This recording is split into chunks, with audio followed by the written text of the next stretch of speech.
Sometimes, like when we do work, I don't know about you, I'm going to make this assumption, but I think sometimes when we leave, because it's so innate to us, we're like, did we even make a difference? Like, was my presence, like I know that you guys had a good conversation and like, yeah, maybe I helped to facilitate it, but like, did I really do anything? And so to feel this is just like high performer imposter syndrome, you're like, well, we could have had that conversation at dinner. No, they couldn't have had that conversation at dinner.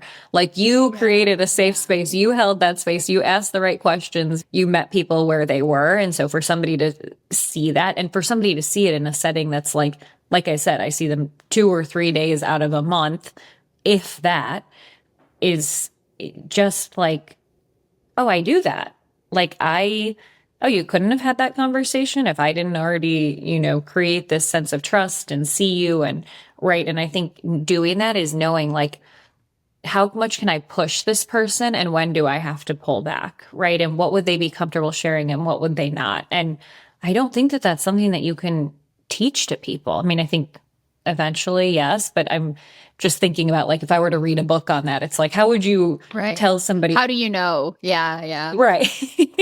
And this is how you know when that person is, uncomfortable without them breaking out in hives. So it was a really cool response of like your compassionate leadership is fostering a development of an open, trusting, and functional environment is like, me?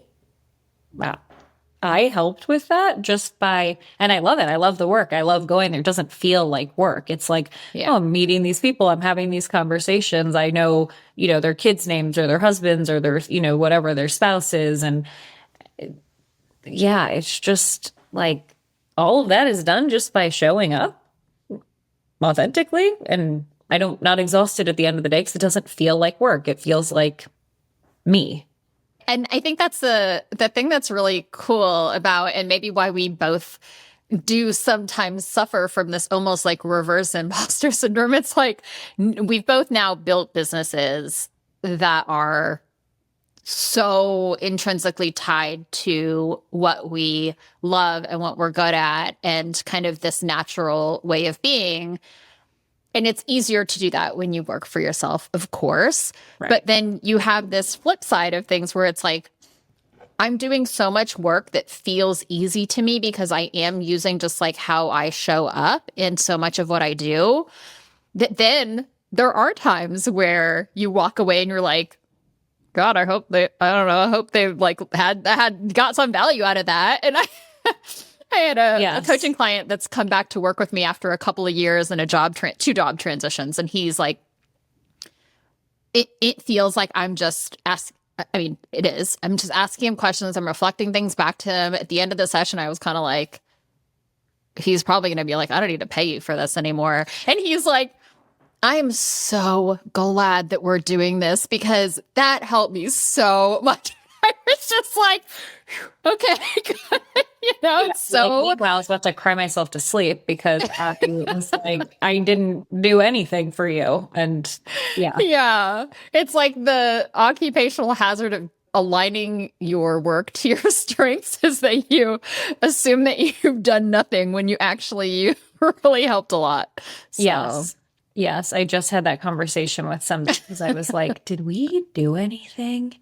And her, she gave me feedback that was like, and then you did this and then you held this space. And I was like, I did. Are you sure? Are you just telling me things to make me feel better? But it's so, and I often tell people, and I know that this is a very, like, we're so privileged to be able to do this 100%. Work that we love because most people don't get to do work that they love every day, but it doesn't feel like work. And this exercise and just getting that feedback quarterly or, helped me realize like, this is what I want to do for the rest of my life. And like you said early on in the conversation, I know I can get paid for this. Like, this is great. I can make a living out of like caring about people and showing up. And it's, of course, there are so many challenges. And there's lots of other things that go along with it. Yeah, too. But right. But creating that relationship and that trust, it comes easy. And that makes all of the other more difficult things easier.